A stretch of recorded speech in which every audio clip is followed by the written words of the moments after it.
नमस्कार। देश प्रदेश व दुनिया की तमाम बड़ी खबरों में आपका स्वागत है। आइए एक नजर डालते हैं आज की मुख्य हेडलाइंस पर। बड़ी खबरों में आज हम आपको बताएंगे, जींद में धंसा 20 करोड़ का अंडरपास, बारातियों की जमकर की पिटाई। भूपेंद्र हुड्डा बोले, पीएम मोदी से व्यक्तिगत विरोध नहीं।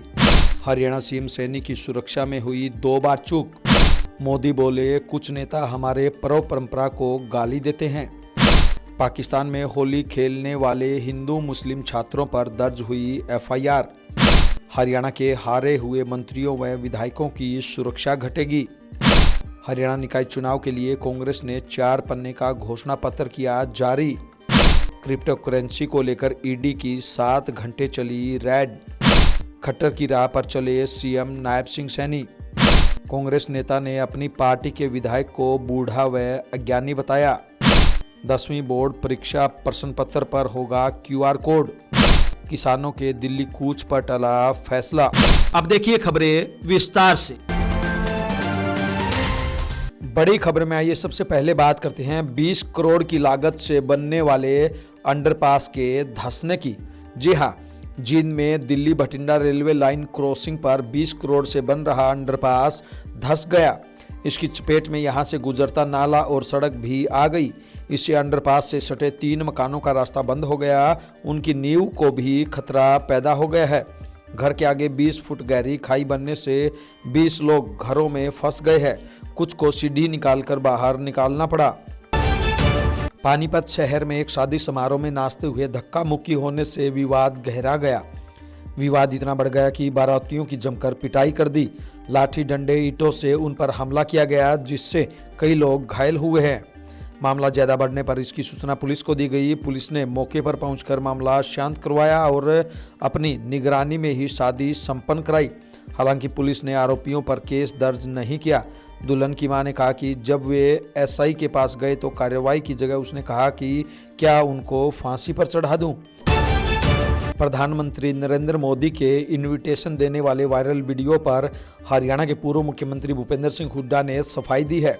हुड्डा ने कहा कि प्रधानमंत्री से मिला था तो फिर क्या हो गया, सीएम रहते उनसे रोज मिलता था। वहीं वीडियो सामने आने के बाद जींद में भाजपा के प्रदेश अध्यक्ष मोहनलाल बड़ोली ने हुड्डा को भाजपा ज्वाइन करने का ऑफर दे दिया। बड़ोली ने कहा कि राजनीति में सारी संभावनाएं खुली रहती है। अगर भूपेंद्र हुड्डा भाजपा में शामिल होना चाहते हैं तो आ सकते हैं। राजनीति में कब क्या हो जाए किसी को पता नहीं होता।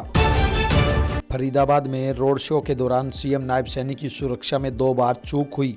पहले सीएम सैनी के वाहन की तरफ किसी ने फूलों की आड़ में मोबाइल फेंक दिया। फिर एक आम आदमी पार्टी नेता शर्ट उतारकर सुरक्षा घेरा तोड़ तेजी से अंदर घुस गया। वह सीएम की गाड़ी के 20 फीट करीब तक पहुंच चुका था, जहां उसने सीएम को काला झंडा निकालकर दिखाना शुरू कर दिया, जिसके बाद में पुलिस ने उसे काबू कर लिया। सीएम यहां निगम की मेयर उम्मीदवार परवीन जोशी के लिए प्रचार करने पहुंचे थे। महज 8 किलोमीटर के दायरे में 2 बार सुरक्षा की चूक हुई। कांग्रेस सांसद शशि थरूर पार्टी के खिलाफ बगावती तेवर दिखा रहे हैं। उन्होंने कहा कि मैं कांग्रेस में हूं, लेकिन अगर पार्टी को मेरी ज़रूरत नहीं है तो मेरे पास भी विकल्प मौजूद है। हालांकि थरूर ने पार्टी बदलने की अफवाहों का खंडन करते हुए कहा कि भले ही विचारों में अंतर हो, लेकिन वह ऐसा नहीं मानते। प्रधानमंत्री कही, रूस ने यूक्रेन पर एक साथ 267 ड्रोनों से हमला किया। यह हमला यूक्रेन जंग के 3 साल पूरे होने से ठीक एक दिन पहले किया गया। यूक्रेन के एयरफोर्स कमांड के प्रवक्ता यूरी इग्नात ने कहा कि यह पहली बार है जब रूस ने एक साथ इतने ड्रोन दागे हैं। यूक्रेनी सेना ने दावा किया कि रूस ने 3 बैलिस्टिक मिसाइलें भी दागी हैं। दिल्ली की पूर्व मुख्यमंत्री और कालकाजी से विधायक आतिशी विधानसभा में विपक्ष की नेता होंगी। आम आदमी पार्टी ने विधायक दल की बैठक में उन्हें नेता चुना है। बैठक में अरविंद केजरीवाल के अलावा पार्टी के सभी 22 विधायक मौजूद थे। यह पहली बार है जब दिल्ली विधानसभा में कोई महिला विपक्ष की नेता बनी है। पाकिस्तान में कराची की यूनिवर्सिटी में होली खेलने पर हिंदू और मुस्लिम छात्रों पर एफआईआर दर्ज करा दी गई है। 21 फरवरी को दोनों समुदाय के कुछ छात्रों ने यूनिवर्सिटी परिसर में होली का त्यौहार मनाया था। इसके कुछ वीडियो भी सामने आए हैं। यूनिवर्सिटी प्रशासन ने होली खेलने वाले छात्रों को शोकाज नोटिस जारी कर उनकी कैंपस में एंट्री तक बंद कर दी है। साथ ही छात्रों को 24 फरवरी को पेरेंट्स के साथ यूनिवर्सिटी में पहुंचने को कहा है। मीडिया रिपोर्ट्स के मुताबिक इस घटना पर यूनिवर्सिटी प्रशासन ने कड़ा रुख अपनाया है। छात्रों को यूनिवर्सिटी से निकालने की चेतावनी भी दी गई है। इस्लामी कट्टरपंथियों ने होली खेलने के दौरान हिंदू छात्रों को डराने की कोशिश की है। हरियाणा में सीएम नायब सैनी की अगुवाई वाली बीजेपी सरकार गनमैन कल्चर पर एक्शन लेने जा रही है। इसके लिए प्रदेश में दी गई वीआईपी सिक्योरिटी को रिव्यू किया जा रहा है। जो मंत्री और विधायक 2024 में विधानसभा चुनाव हार गए थे, उनकी सुरक्षा में कटौती की जाएगी। जिन्हें सिक्योरिटी की ज़रूरत है, उनकी बढ़ाई भी जा सकती है। सिक्योरिटी रिव्यू के दायरे में सरकार के मंत्री और अधिकारी भी रहेंगे। इसको लेकर सिक्योरिटी असेसमेंट कमेटी ने सीआईडी से खतरे का इनपुट भी काफ़ी हद तक जुटा लिया है। हालांकि सरकार के सोर्सेज के मुताबिक भाजपा से जुड़े पूर्व मंत्रियों और पूर्व विधायकों को 2-2 गनमैन देने का फैसला जारी रखा जा सकता है। हिसार में भाजपा के मंत्री डॉक्टर कमल गुप्ता के खिलाफ चुनाव लड़ने वाले एक मंच पर नजर आएंगे। हिसार से बागी हो चुके पूर्व मेयर गौतम सरदाना और तरुण जैन बीजेपी में आ सकते हैं। मुख्यमंत्री आज हिसार में एक के बाद एक कार्यक्रम करेंगे, जिसमें असंतुष्ट नेताओं की घर वापसी करवाई जाएगी। हालांकि पूर्व मंत्री डॉक्टर कमल गुप्ता उनकी एंट्री पर चुप्पी साधे हुए हैं, मगर भाजपा प्रदेश नेतृत्व उनकी रीज्वाइनिंग करवा रहा है। हरियाणा में निकाय चुनाव को लेकर कांग्रेस ने अपना घोषणा पत्र जारी कर दिया है। इसमें हाउस टैक्स को आसान बनाने, अनियमित कॉलोनियों को नियमित करने के लिए पॉलिसी लाने, पार्कों में ओपन जिम बनाने जैसे कई वायदे किए गए हैं। 4 पन्नों के घोषणा पत्र में महिलाओं, बच्चों, बुजुर्गों, प्रवासियों आदि की बेहतरी का संकल्प लेते हुए कुल 37 वायदे किए गए हैं। गुरुग्राम में कमान सराय स्थित पुराने कांग्रेस कार्यालय में इस घोषणा पत्र को जारी किया गया। इस दौरान पूर्व मुख्यमंत्री भूपेंद्र सिंह हुड्डा, पूर्व मंत्री गीता भुक्कल, पूर्व मंत्री कैप्टन अजय यादव, राव दान सिंह आदि कांग्रेस नेता मौजूद रहे। यहां भूपेंद्र हुड्डा ने कहा कि लोग हमारा मेयर बनाएं, हमारे पार्षदों को जिताएं, इसके बाद हम नगर निगमों को ऐसा कर देंगे जैसे 2014 से पहले चमकती थी। करनाल की राजनीति में बड़ा उलटफेर देखने को मिला है। कांग्रेस नेता और घरौंडा विधानसभा सीट से विधायक रहे नरेंद्र सांगवान ने कांग्रेस छोड़ने का ऐलान कर दिया है। उन्होंने अपनी इस नई राजनीतिक दिशा का ऐलान कार्यकर्ताओं की एक अहम बैठक के बाद किया। सांगवान अब भारतीय जनता पार्टी में शामिल होंगे। सांगवान का कहना है कि कांग्रेस में अनदेखी और गुटबाजी के कारण उन्हें यह फैसला लेना पड़ा। नरेंद्र सांगवान ने बताया कि बीजेपी की ओर से उन्हें कॉल भी आई थी, जिसमें पार्टी में शामिल होने का प्रस्ताव रखा गया। इसके बाद उनकी बातचीत हरियाणा के पूर्व मुख्यमंत्री और केंद्रीय मंत्री मनोहर खट्टर से भी हुई। साथ ही मुख्यमंत्री नायब सैनी से भी चर्चा हुई। अब 25 फरवरी को करनाल में मुख्यमंत्री सैनी की मौजूदगी में सांगवान बीजेपी में शामिल होंगे। चरखी दादरी में ईडी की टीम पहुंची। टीम द्वारा जिले के गांव जीतपुरा में खेतों में बने एक मकान पर छापा मारा गया। जिस व्यक्ति के मकान पर छापा मारा गया है, वह मकान गुरुग्राम में शेयर मार्केट ब्रोकर का काम करने वाले प्रदीप का है। जानकारी के अनुसार चंडीगढ़ से ईडी की team assistant director Abhay Singh की अगुवाई में 2 गाड़ियों में सवार होकर जीतपुरा गांव पहुंची, जहां टीम ने क्रिप्टो करेंसी को लेकर जांच की। इस दौरान टीम के साथ सीआरपीएफ के जवान भी मौजूद रहे। हरियाणा के शिक्षा मंत्री महिपाल ढांडा बवानीखेड़ा पहुंचे। इस दौरान वे कांग्रेस सरकार पर जमकर बरसे। उन्होंने कहा कि कांग्रेस नाम की बीमारी ने देश को दीमक की तरह खत्म कर दिया, वह मार दिया है। वहीं बीजेपी ने भारत की राजनीतिक सोच को मजबूत बनाने का काम किया है। शिक्षा मंत्री ने कहा कि बीजेपी एक कैडर बेस पार्टी है। एक चुनाव लड़ते हैं, फिर अगले चुनाव की तैयारी में जुट जाते हैं। बीजेपी चुनाव को चुनाव की तरह लड़ती है। कोई चुनाव हमारे लिए छोटा या बड़ा नहीं है, हर चुनाव महत्वपूर्ण है।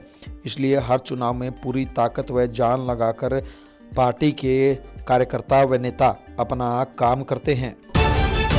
हरियाणा के मुख्यमंत्री नायब सिंह सैनी पूर्व सीएम और केंद्रीय मंत्री मनोहर खट्टर की राह पर चल रहे हैं।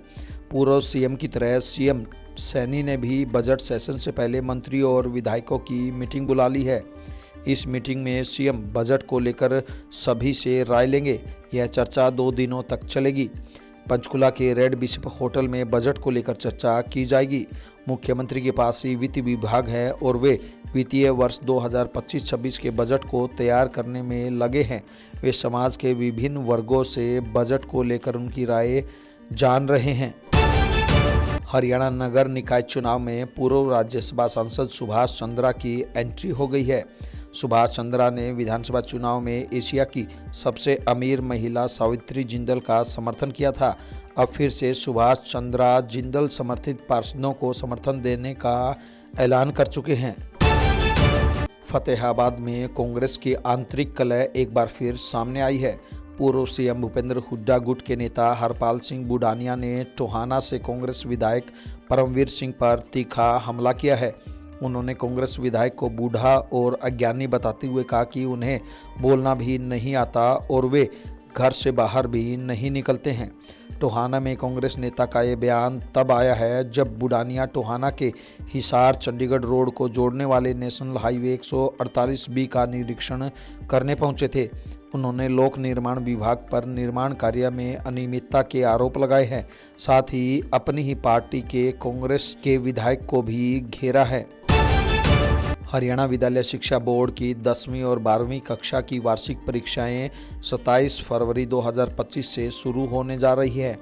इस बार हरियाणा शिक्षा बोर्ड ने परीक्षा में नकल रोकने और पेपर लीक जैसी घटनाओं पर अंकुश लगाने के लिए हाईटेक तकनीक अपनाई है। परीक्षा में पारदर्शिता बनाए रखने के लिए प्रश्न पत्रों पर विशेष QR कोड और यूनिक ID अंकित की जाएगी। इस तकनीक से यदि कोई प्रश्न पत्र लीक होता है तो तुरंत पता चल जाएगा कि वह किस परीक्षा केंद्र से लीक हुआ है और किस अभ्यर्थी ने लीक किया है। हरियाणा और पंजाब के किसानों ने दिल्ली कूच पर अपना फैसला टाल दिया है। किसान नेता सरवण सिंह पंधेर ने कहा, दिल्ली कूच के बारे में दूसरे फोरम के साथ भी बात करनी है। आज अमृतसर में ही प्रेस कॉन्फ्रेंस की जाएगी, उसमें और भी ऐलान है। दूसरे फोरम के साथ जब सहमति बन जाएगी तो उसके बारे में भी आज जानकारी दी जाएगी। आंदोलनकारी किसानों और केंद्र सरकार के बीच चंडीगढ़ में छठे दौर की मीटिंग में कोई भी हल नहीं निकला था। 2.5 घंटे चली मीटिंग में किसान न्यूनतम समर्थन मूल्य यानी कि MSP की गारंटी की मांग पर अड़े रहे। उन्होंने केंद्र के सामने आंकड़े रखे। अब अगली मीटिंग 19 मार्च को चंडीगढ़ में ही होगी। भारत ने चैंपियन ट्रॉफी के दूसरे मैच में पाकिस्तान को 6 विकेट से हरा दिया है। इसी के साथ टीम ने 2017 के चैंपियंस ट्रॉफी फाइनल में मिली 180 रन की हार का हिसाब बराबर कर दिया है। मुंबई में पाकिस्तान ने 141 रन बनाए। भारत ने 42.3 ओवर में 4 विकेट खोकर टारगेट हासिल कर लिया।